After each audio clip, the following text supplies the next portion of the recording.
My cousin Mickey from Madison, Wisconsin, joined the Marines, and he went to Vietnam twice. The second time he was on his way home, and he got as far as Hawaii, and they sent him back to Vietnam, extended him for 90 days, and he was killed 18 days later.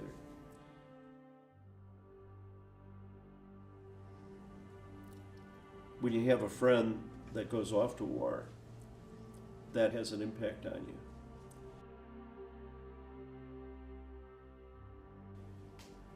It really hits home when it's family.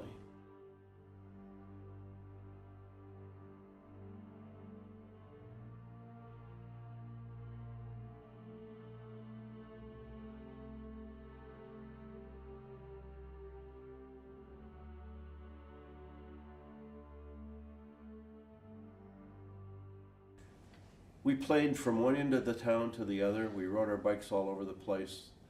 There were swamps, and they had the park district had things that you could do in the summer where you could play. It was a fun time. The kids in the neighborhood, anyone within 3 or 4 blocks with you was in your neighborhood, and we played football and baseball and whatnot. In the early 60s, late 50s, that we had the Cold War start. Let every nation know, whether it wishes us well or ill, that we shall pay any price. And that became a real issue. We used to have air raid drills. I can remember where we would get under our desks and put our hands over our head. But the reality is if we'd ever been hit by a nuclear bomb, it would have just taken out everything.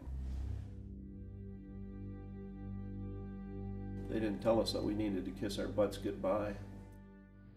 This is a different kind of war.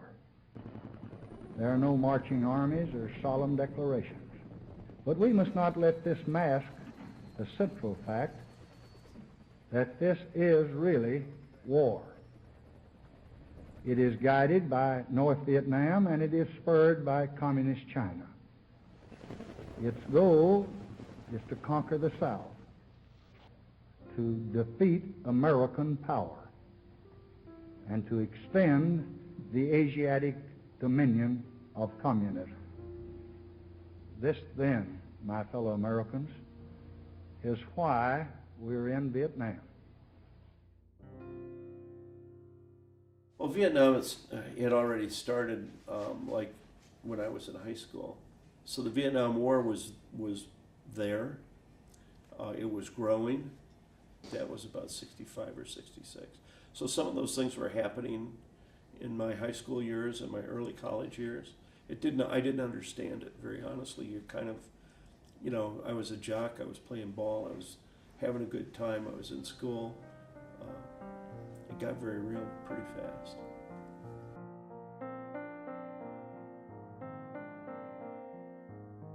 I tried to join the service, the Marines first, and then the Navy, and then the Army.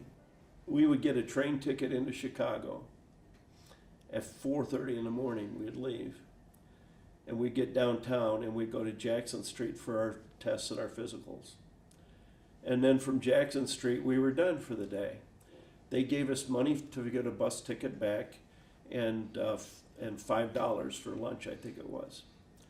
Now, I ended up joining the Army because I stayed at Rock Valley after my 2 years, and we went down to Southern Illinois University to transfer. And we came back, and my draft notice was in the mail. What are your feelings about the draft Dodgers? When I was younger, very honestly, I thought they were chicken shit. I'm not going to pull any punches on it. That they were so cowardly that they couldn't face that obligation. Thousands and thousands and thousands of people had been drafted over the centuries and did their duty. And now we had people who said, I don't want to go. There was always people who didn't want to go, and there's always people who ran away. I mean, I understand that. As you get older, you see everybody in life has choices. I can look back at it now and say, but there's consequences for your choices. They have to live with that the rest of their lives. And in some cases, they're going to say to themselves, I'm alive today because I made that choice. I'm alive today because I made the choice that I did about being an MP. If I'd have gone infantry, I know I'd have been killed. And so they were survivalists. I thought they were cowardly. But at the same time, they made a choice. They abandoned their brothers. That's today, I don't think as badly, but the reality is they're probably alive today because they made that choice. Good evening, my fellow Americans. Tonight I want to talk to you on a subject of deep concern to all Americans and to many people in all parts of the world, the war in Vietnam. I believe that one of the reasons for the deep division about Vietnam is that many Americans have lost confidence in what their government has told them about our policy. When I was inaugurated on January 20, the war had been going on for 4 years. 31,000 Americans had been killed in action. The training program for the South Vietnamese was beyond schedule. 540,000 Americans were in Vietnam with no plans to reduce the number. And the United States had not put forth a comprehensive peace proposal. So I went to basic training at Fort Leonard Wood. We went into Chicago, we went through the thing, we put our hand up, we took our oath. We made it to Fort Leonard Wood and got off, and they were tickled to death that we had the records. And then you start basic.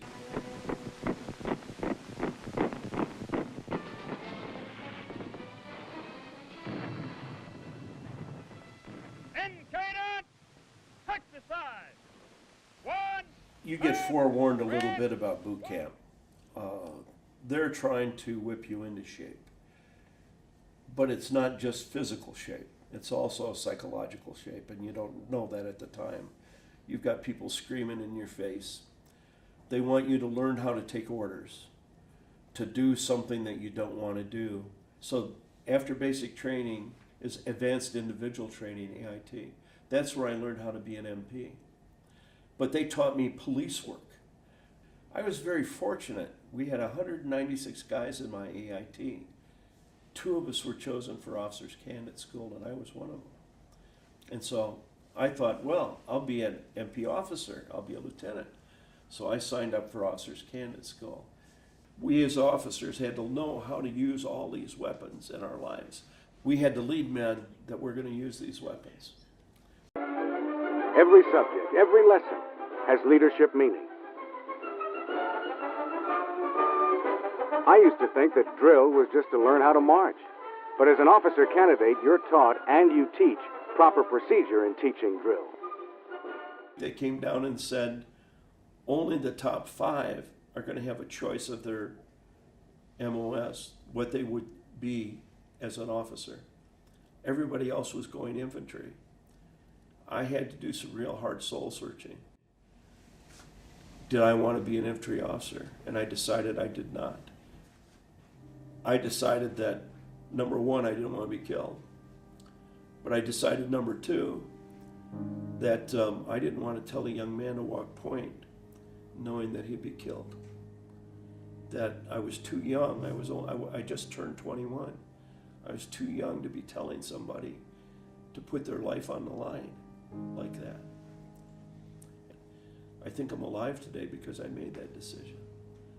I told him, I said, I'm not mature enough to be a leader where people would die. I told them I wanted to be an MP, and so they made me an MP. So we got our orders to fly. I landed there December 7th, of 1968. We landed in Cameron Bay. Now I don't know if you can understand, your anxiety is building. You know you're going to a place where there's a war, and you don't know what to expect. And I literally got off that plane ducking. I thought we were going to be under fire as we got off the plane. And I got my orders, 3-4 hours later. But we flew up to a place called Chu Lai, and I have a map that I can show you. When I got to Chu Lai, we were put into units, and we have what's called in-country training. And they were teaching us how to load and reload and, all the basic stuff about, your ammo and the various weapons, and you fired everything again. You threw grenades, and you used you set up claymore mines and used the grenade launcher and the law rocket and all those things that you were going to need to protect yourself and to fight a battle. They said, Hughes, you're beach guard. And they said, see those black swirls in the water out there? They're sea snakes, and they're mating, and they're poisonous. Don't let anybody in the water. That was my job when I wasn't training. My job was until dusk to keep people out of the water. And so I was in training for about 10 days. And then I got my orders to go to my assignment. And I was assigned, back then it was the 455th Military Police Platoon, attached to the 196th Light Infantry at LZ Baldy. While I was on the airstrip waiting for the chopper to come, 2 Marine jets were taken off and rockets started landing on the airstrip. And I'm scared to death, and I'm digging a hole in the sand and trying to get underneath my duffel bag. I hadn't been issued a weapon. I hadn't been issued any protective gear. I didn't have a steel pot. I didn't have a flak jacket. All I had was my duffel bag, and I'm scared. The grunts are standing there looking at me like I'm a newbie. And they said, yeah, you don't have to worry about that. He said, that's 2 clicks away. But your mind just goes completely blank. When you're in that panic kind of mode, you're thinking, oh shit. And please God. And that's the honest to God's truth. And anybody who says they weren't afraid is a liar, or they were a damn fool. Because especially in those situations, you're scared. You're scared. You just don't know what's going to happen. As the war and possible solutions to it are discussed in other parts of the world, the results of the North Vietnamese offensive are an unforgettable reality here in South Vietnam.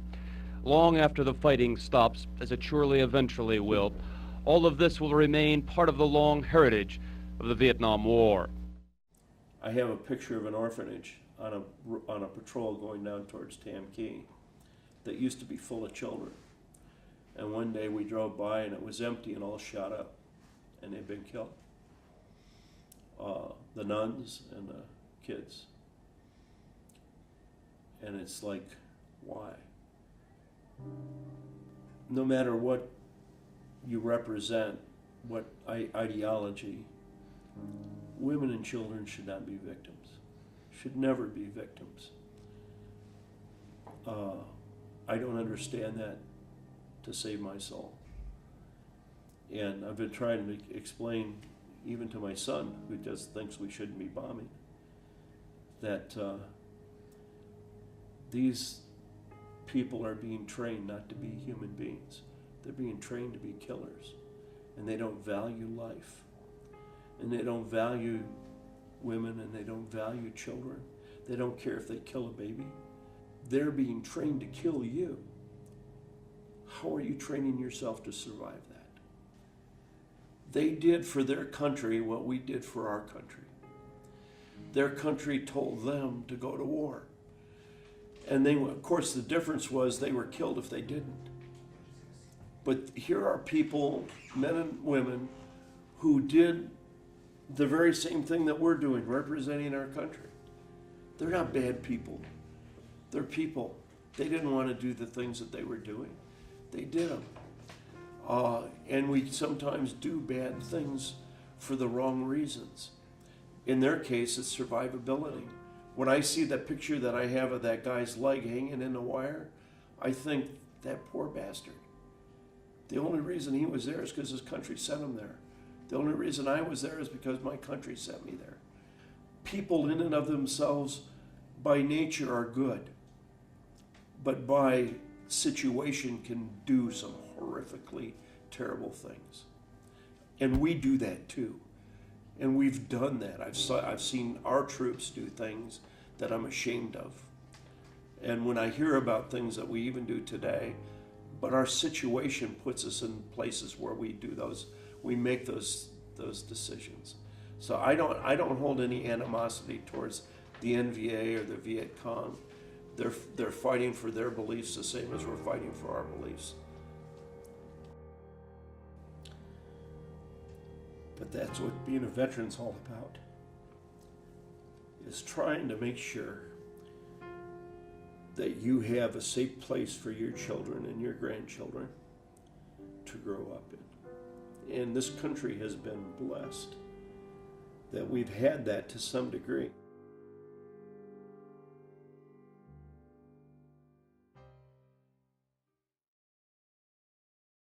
So my day-to-day experience was different every day. We had incoming sometime, and then there would be days when you wouldn't have anything. You had situations where you were dealing with bodies, and you had situations where there was some craziness. I was assigned to Hawk Hill, which was about, 10 miles south of where I'd been on LZ Baldy. Hawk Hill was not a very big hill. It was right outside a little village that they wanted us to control because there was a lot of black market stuff happening. And so they wanted us to stop that. I was at the gate, front gate, working one time, and a young couple comes racing up on a little bitty scooter, and they got a baby in their arms. And they're crying and screaming for help. There's something wrong with the baby. And they handed it to me, and it was obviously choking on something. I couldn't tell. I called the medics, and I'm trying to slap it on the back and whatnot, and she's turning blue. And the medics got there, and they said, well, they thought she was dead, but that they would take her back and see if they could do anything. And they come out about 20 minutes later, and she was dead. And the medic said, well, she probably died in your arms. And that haunted me for the longest time. I don't ever want to be in a situation where I have a life in my hands and I can't do whatever it is I need to do to save it. You don't know whenever those things could happen. The military policeman has a lot of duties besides keeping his fellow GI out of trouble. He's a combat soldier as well as the policeman of the Army. He's a fighting cop. Along with a helmet full of other things, it's up to him to control the tremendous traffic of war. Yes, a lot of knowledge and a lot of training goes into the making of today's MP. You know, I had the rounds land around me. Sniped at, tire shot out from underneath us, but I never got hit. The scariest day for me, of all of them, there were several that were just absolutely, I thought I was going to die that day. But I was assigned a convoy to LZ Ross or Quezon, and it was on highway, they called it Highway 535. It was a dirt road. It was about 12 miles long, and it was the most heavily mined road in Vietnam. In 5 months, we lost 70 trucks. If you can imagine going out only twice a week, in 5 months, 70 of them being blown up. Craters 10 foot wide in the road and 5 foot deep. people got killed when those things went off. And we lost a guy from our platoon, and that was part of my shame.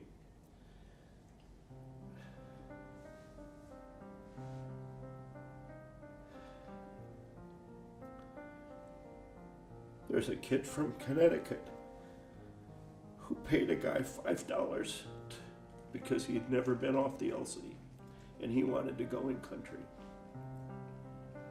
And his name was Bill Fenton, and Bill was guarding some prisoners of war. And they hit a mine. The cab got blown off the front of the truck. Five of the prisoners had been killed in the back of the truck, and 5 were scattered, running all different directions. Bill got blown about 100 feet off the truck, and there's 2 stories. I don't know what's true. Didn't make any difference, he was killed, and he was 19. The guy who he paid $5 to still struggles with it. But I couldn't remember Bill's name. And I would stand at that wall crying because I was so ashamed I couldn't find him. I knew where he was killed, I knew when he was killed, but I couldn't remember his name. And you know, you block these things. You know, it's painful.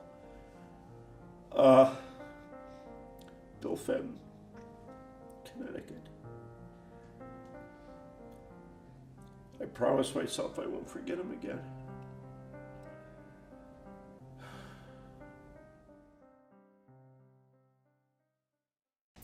One of the jobs that we had to do one time out on 535 when I was up at LZ Baldy is we got a call that we had to go out and pick up a body off a road. A dump truck had backed over an old mama son.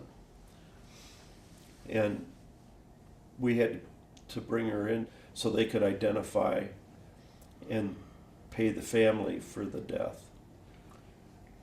And Al and I went out there, and we actually drove past her. We didn't recognize the body on the ground, and we literally drove past. We might have even driven over her. And we got all the way out to the mine sweep, and they said, well, that's back 4 clicks. And so we drove back slowly, and we found a shirt on the road covering a body up. And there was a bamboo stick that she had carried 2 baskets on her shoulder. And we got the body bag out, and we scraped her body, the pieces of her body, into this body bag. And I was trying just as hard as I could not to look. And we took it back to the aid station. And I still remember Al telling the captain, the doctor, we got a body here that's dead. And they want you to formalize this. And the captain blew up at Al and said, it's not your job to tell us if somebody's dead or not. That's my job. It's your job to bring it here. And he unzipped the bag and saw her body, and he said, she's dead. And he zipped it back up. Well, we took the body back to the rear gate. And the family came, and the community relations officer was there to give I think he gave them 30 piastres or something, which was like $3, which was a lot of money to them.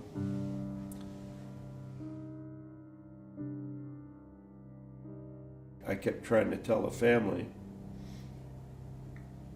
not to open the bag. And they unzipped the bag, and all I could hear was these kids screaming and crying. And that ate away at me for years. And I kept saying, you don't want to see this, you don't want to see this. But they had to know it was their grandma. It's crazy. And what they're experiencing. I don't understand why we still are doing this after 50 years. Why we still have these crazy things happening. What was your worst memory for?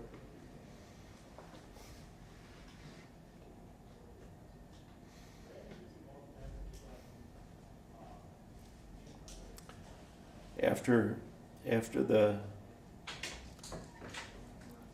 we were overrun and we were sniped at for 3 days. They gathered the bodies of the NVA, and we took them outside along Highway 1, and they dug a trench in the ground. And they threw the bodies in, and they covered them with lime. Seeing those bodies in that ditch, and driving by day after day and smelling the odor, even though they've been covered, of rotting flesh, that's probably the worst memory. You know, I had the baby die in my arms. I scraped that old lady off the road. Seeing those bodies and that smell still haunts me. And I don't know if that'll ever go away. I can still smell that smell. I don't know if that'll ever go away. So it's then the other thing that I live with 24/7 is Agent Orange. And I'm surprised I'm still alive.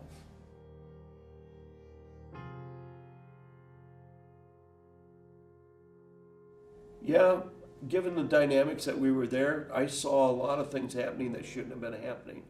Innocent people that were being forced to do something they didn't want to do. Communists trying to take over a part of the country that wasn't communist. And for that reason, yeah, we should have been there. Bad things happened on both sides. We weren't there to be bad people. But it happened. And what for you to learn is that there were 2.5 million people from America that went there representing our values and our ideals. And the fundamental thing that we were representing was the right to be free. And that's what we were fighting for, was not their right. We were our right. We were fighting for their right to be free. All of a sudden the reality hit me. I was coming home. I didn't tell anybody I was a veteran. I didn't want anybody to know. I wanted to get through school and take care of my family. I had one incident where I was working for the intramural department, and I was coming home late at night. It was about 10 o'clock, and there was a riot coming down the main street in Carbondale for protesting the war. My gut impulse was to drive my car right through them, that they don't understand and that they were killing my buddies. Their protests were costing the lives of our troops.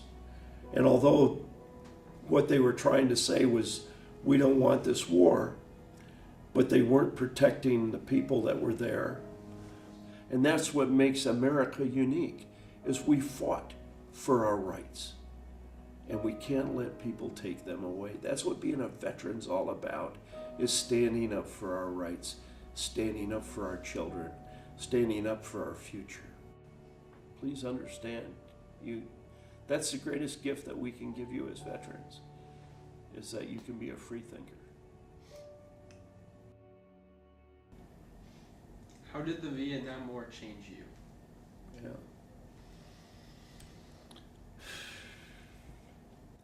I never realized I had so much anger in my life. I was angry so much. I think it's reflected with my kids. I fly off the handle. I never used to be angry. As a kid growing up or whatnot, I was this happy-go-lucky free spirit. So there's repressed anger. There's anger at myself for things that I allowed to happen that or things that I didn't do that I should have done. But there's life experiences that have helped me become the person that I am, and for that, I have to be forever grateful, because I was more mature when I came back. So you know, there's blessings in the ugliness and whatever happens, but it's what you make of it. I promised myself when I came back that I was going to try and make the world a better place. So I hope to God I'm a better person. I hope to God I am. But I don't know. And only time will tell.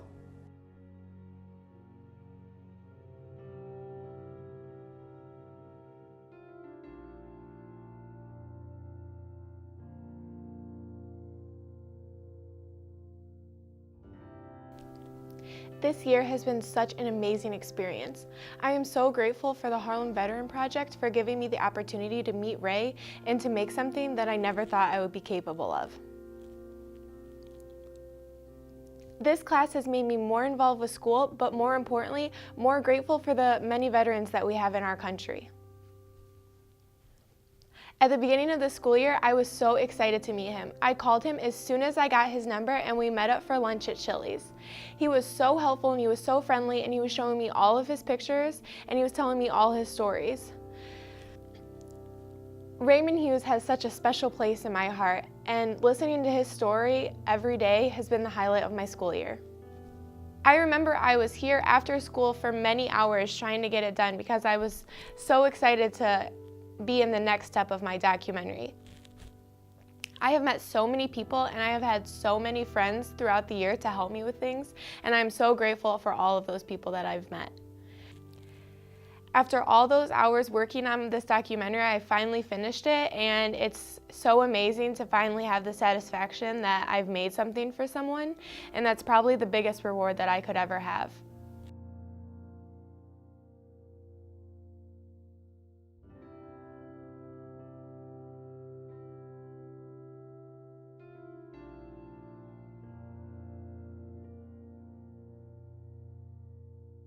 To Raymond Hughes, thank you. Thank you for your service, and thank you for everything you have done for our country.